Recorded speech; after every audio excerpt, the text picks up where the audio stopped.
mbokk yi on s'est beaucoup battu pour un projet te projet boobu mooy sauver le Sénégal ay at juróom-ñeenti at ñuy xeex joxuñu nit xaalis. leen ak jàmm mbokk yi si pour seen chaîne bi di les talibé Sonko TV dalati leen nag jàmm ci xibaar mu mel ne nag Sira Sy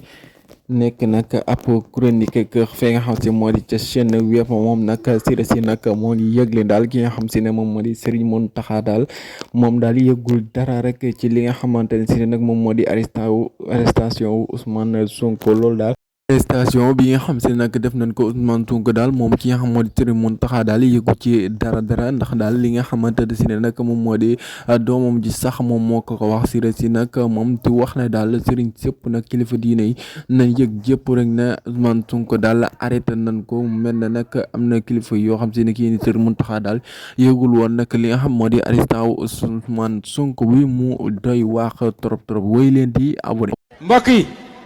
on s'est beaucoup battu pour un projet te projet boobu mooy sauver le Sénégal ay at